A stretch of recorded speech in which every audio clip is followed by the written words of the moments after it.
All right, and our players are sitting down here. We have Joshua on our left with mono red, it seems, and on our right, Theo with Demir mid range. Also, hopefully, my mic's better. Somehow, Discord decided to make me use my webcam mic instead of my nice mic. Never done that before. That was fun.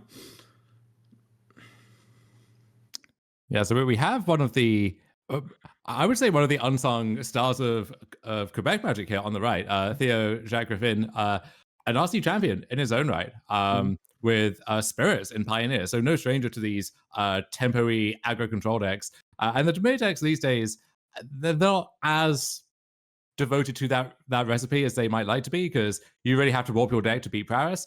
But that's the gamble that it seemed like a lot of the Demir players were making, right? Is I'm Mhm. not sure, even having taken all of these drastic measures, if I want to get paired against Paris, but Mhm. I'll take my chances against anything else. And usually the anything else is 70+% of the field. The numbers work out pretty well there. Yeah, bit of a favorite, at And least from here, day one. definitely. And Theo is up against Joss Saegua, I believe, on Mhm. mono red. So not not the same as Prowess, right? A very distinct flavor of aggro deck, even though Twitter would lump them all together as monstrous rage decks. But another kind of deck that can pose problems for Demir, right? Like if you Mhm. think back to these lists that were full of like fairy masterminds and kaitos and so on, that's good against one half of the format.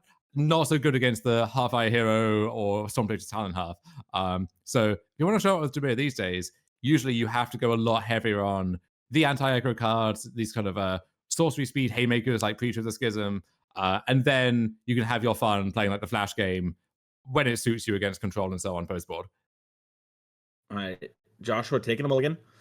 Theo, it looks to me like we're still thinking about it a little. Maybe we're keeping, maybe we're not. We're gonna quickly show these decks on screen here. Pretty stock mono red from what we've seen in the past rounds. This is, per best I can tell, the winning list from the USRC for Mage Bane's main. Yeah, and just seeing that, right? Like, if you're catching up on standard after a while away, you might raise an eyebrow with those main deck mage main lizards. You think, well, hold on, what is justifying that? And then you'd see all the prowess lists, and it would start to click into place. But I think that would be one of the telltale signs of Mhm. what's happening in this format and how much respect you have to pay that deck in order to to sign up with anything else. Yeah, and then meanwhile, Dom, we got a little bit of some spicy ones here with old Demir mid range. At first, it looks pretty normal. This one Kaito, you might be thinking, what's up with that? But I mean, talk to me about this 4 mana legendary rat rogue. Yeah, so for fans of Kalitas, Trader of Get, some Kalitas vibes there. Basically, I think the logic here is, you want these singular threats that can take over the game by themselves. So there's no shortage of those, right? You've got your Shieldreds, you've got stuff like that, but those can get bounced, especially with all these prowess decks having a bunch of Floodmores and so on. So Ren the Relentless, I mean, if that thing sticks around, it's going to dominate the game and take over it for you. But War 2 is really nice. And then you could even run into decks too where that exiling text is that much more relevant. So, I mean, Half Eye Hero, one such example, but even deck like the Insidious Roots deck that did so well and had people cheering for it at the USRC in Harvard, you could run into decks where just casting this card basically wins you the game, and they suddenly won't expect to see it coming. All right, and speaking of not seeing it coming, Joshua went Mountain Pass, Theo cast Duress, and we see the Heartfire hero. We decided to hold it for a turn, and Theo's in a bit of a tank here with this Burst, Monstrous Rage, and Witchstalker Frenzy, along with a land as Joshua's other cards.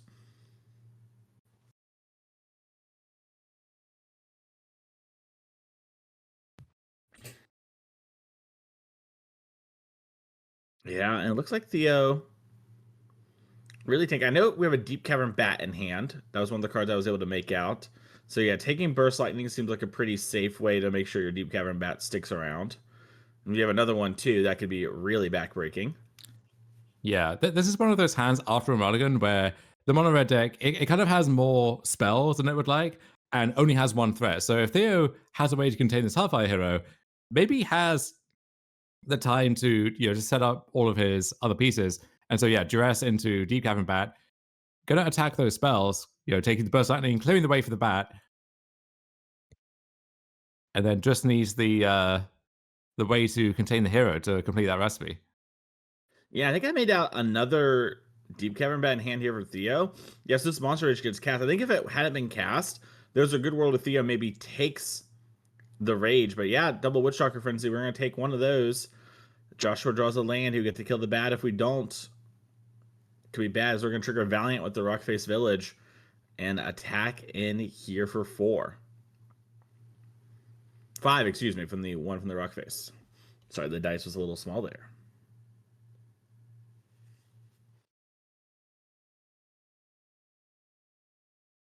All right, and no land for Joshua.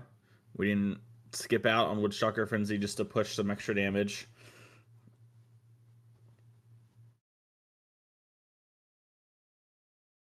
Slightly bigger dice, more on color. Oh, From the color girls. there's something so viscerally satisfying about using those giant coverage dice and just thunking them down on top of your creature, your planeswalker, whatever it happens to be. Yeah, it's a really satisfying experience. I love the casino dice because you get big, everyone can see them. They're kind of fun. Maybe I'll take some from a casino when we're at Pro Tour Final Fantasy. They probably don't care. But I may have a few mementos of that sort from the feature match area. Don't tell anyone. But I'm not telling. It's just you, me, and 251 of our closest friends.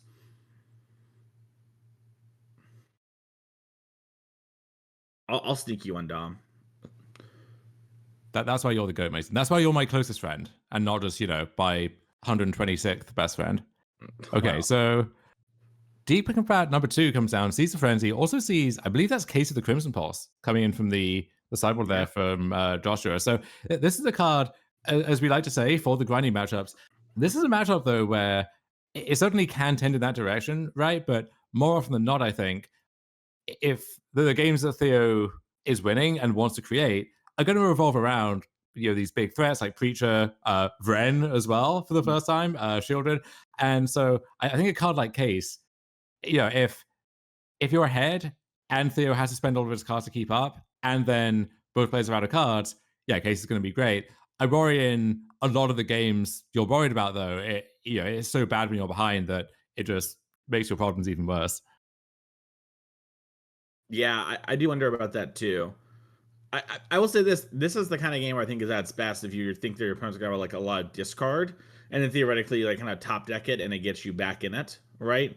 Um, so I get the vision. Unfortunately, here for Joshua, we've got a lot of bats. They've been taking stuff, and no third land to really slam this case and get immediately back into the game. Yeah, now Theo has very kindly shown us Joshua's hand with the bats and the duress. Don't have a clear glimpse of his own. So, this is a great start, right? But unclear if he has that kind of game-defining follow-up that the bats are helping to protect here. Okay, well the bats are going to gain us a little life back. We're going to go to 12. Joshua down to 17. Swamp for the turn. Little blueberry space swamp there. The dice almost falling off the half-eye hero. All right, Joshua picked up the mountain, but it's a little bit of what I think you said there about, okay, am I supposed to play this case? But if I am I applying enough pressure? Yeah, although in a spot like this, right, if you don't have many cards to begin with and you don't have many other options, then sure, fire it off. And honestly, your hand is basically almost empty as it is. So it kind of works out the way you want it to. Well, yeah, I think what Joshua might be thinking though is if I activate Rockface Village, I attack for 7, right? That puts Theo to 5. Theo will go to 7, and I'm basically off the Deep Cavern Bats. It means that it's really hard for me to actually lose the game because we need to kind of exile this mouse or chump block it in perpetuity. Now, there are cards like Flood Pit Drowner that could cause a lot of issues in this regard, right? But I think this is a spot where it's weirdly a little tough, like I think I agree with you that like the case is pretty appealing and probably is the thing that most often leads to victory, but it's at least tempting. It's like, okay, I can see why we might want to just spend our mana growing the Heartfire hero again. Yeah, and you kind of see in this game where things aren't coming together for Joshua, but it actually in a way showcases the power of this mouse package, right? Where look at what happened to Joshua in this game. So he mulled to 6, first of all. He lost 3 cards to discard spells, the duress and now the 2 bats, and yet just casting a hero, casting a rage on it, and then just activating the Rockface Village, one of his lands every turn. He's now in a position where if Theo didn't have an answer theoretically, Joshua would win the race pretty comfortably. And that's a 1-drop with another 1-cost spell and a land. That's all you need to present like this incredibly lethal threat. Yeah.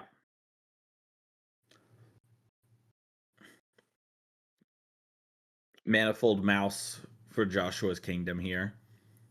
A little double strike. Now, I know you've done some attacking in your time. When you saw maybe individually or maybe together this package during the Bloomburrow preview season, did you clock right away that, oh wow, this is going to be a game changer for these red decks, or did you kind of think as I did? Okay, we've seen a lot of these creature type strategies in the past, like soldiers or whatever. More often than not, they get a lot of hype and then they fall off pretty quickly, because that's kind of what I expected, honestly. So I got to see the whole set once because I did the shuffle up and play for Bloomburrow, and so they had us build standard decks. So I got the whole set like a week and a half before. I think most people. That sounds about right. Maybe it's like a half a week before. So I saw them all at once, and I thought they were pretty good. I remember thinking like Manifold Mouse is really strong. But then I remember thinking, I don't know, like the 1-drop is good, and maybe the Ember Heart Challenger is good, but like, what am I? You know what I mean? Like, is all of this actually worth this? Flip Pit Drown is coming down here. This is a great answer to the Heartfire Heroes. It taps down for the turn, and if we don't clear this Flood Pit Drowner, then we're going to be able to spin away that Heartfire Hero and undo all the work Joshua has done. But there was also a thing where we all needed to build decks or whatever that were different, and the prof had mono red, so I didn't spend too much time on them. And then if you actually watch that video, his deck looks very similar to what we played at that time. It had like a few little differences, showing off some new Bloomburrow cards where maybe, we had a couple rate monsters. But honestly, the deck was very, very close. And he was also the only one of us to beat Reed Duke that day. Okay. Jim Davis and I had 2 really close games against him, but the prof was the only one who took a game off Reed. But despite that, you didn't use your inside scoop to go to face-to-facegames.com and pre-order your Manifold Mice now? If I was going to use the inside info on anything, it was not going to be the Manifold Mice. I'll tell you that right now. I see. But yeah, Floodpit's Drowner, actually, another card which I think flew under the radar, and people thought, okay, this is nice and limited, of course, but not flagged as a constructed card, but really was a staple of the Dimir decks that did well at the Worlds, where it broke out, and since then, it's just been, like, once you see it in action, it totally clicks right away, right? But it's just, it fits so perfectly in that flash tempo plan. Also, one of your best cards against bigger creatures and smaller creatures that are also bigger creatures. In the case of Heartfire Hero, just really phenomenal card. Yeah, it's only like kind of awkward against like little things on the early turns, but a lot of the little threats they kind of scale up a bit, right? Like that Higher Claw are all things you can sink mana into, and it does sort of clean those up in a really nice way. That card's just pretty phenomenal. I kind of expect it to be around for the entirety of Standard's life. My understanding is that's an Arya Karam Chandani card, her first card that she made that we got to see in the public. Nice. Yeah. Yeah, and that when your opponent curves Flop It Drowner into Kaito, you think, okay, I get it now, right? Like, clearing the way for that, and also the stun counters mean you can just fire off that Flop It Drowner activation at your leisure. Just really, really nice setup and really cool design. Also, as I've learned in other formats, a Merfolk for the Merfolk enjoyers out there. Oh, it's huge. Yeah, Nikachu brought, as I'm sure you know, the all Merfolk decks to an invitational, and that was a big part of the standard deck having any legs. Was we got we had a friendly bet among ourselves of how many Floodpit Drowners would he register across, out of the 12 maximum across the 3 formats. Because definitely, if you're going to play Standard Merfolk, you just need it to make up the numbers. Seems like if you're going to play Pioneer Merfolk, probably one of the best. And then there were a lot of good Merfolk in Modern, but that one actually, I don't think he ended up playing a bunch there, but it would not surprise me because that card is really, really nice. Yeah, I can totally see some matchups where that card would be great.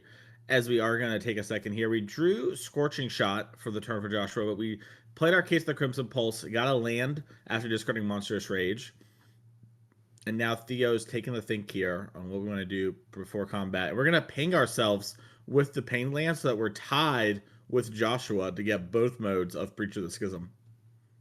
Yeah, the Painland Preacher math took people a while to kind of wrap their heads around properly. And if both players have Painlands, you get into this weird leveling wall almost where you think, okay, 2 turns in advance of me playing Preacher, am I meant to just be end a turn, deal myself 1, and mana burn effectively with my Cage of Koilos, just so that later on I'm at exactly 17 instead of 18, so I get the full value?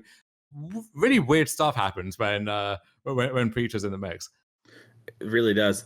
Interesting here. So Joshua had drawn another Witchtalker Frenzy, decides to kill the Preacher. Oh, the third Preacher in hand for Theo. We still have a Scorching Shot into there, so we can actually unlock one of these Witchtalker Frenzies, but Theo can play around it a bit if we want to by not attacking with enough creatures to make it castable. Hmm. Really interesting spot.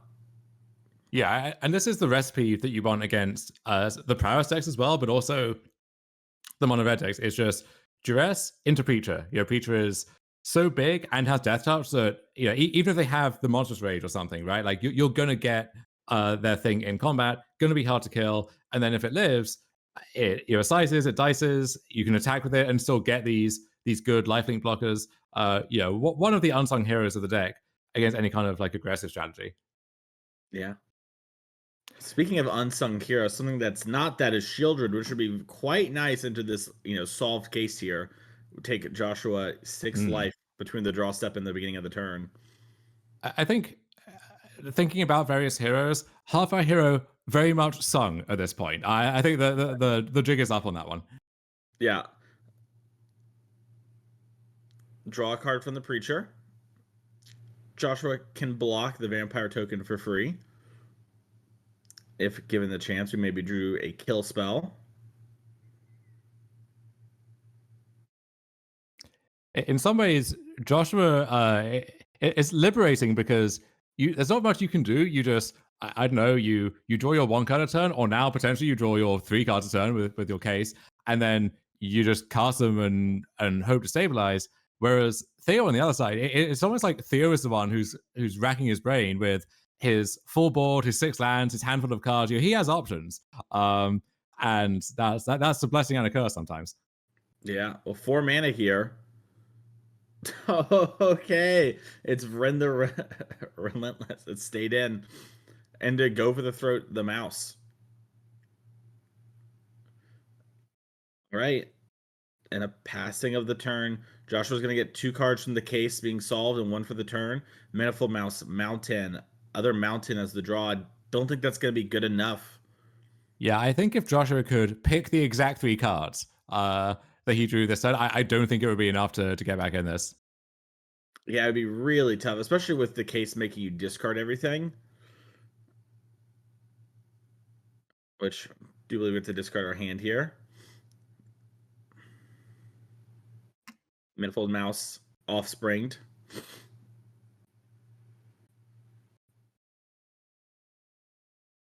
Maybe I'm mistaken. Maybe case makes you discard in the upkeep before you draw. Some of these effects are a little weirdly templated. Regardless, Theo, lining up some attacks here, seeing what we can do. 2 in the air is free with these Deep Cavern Bats.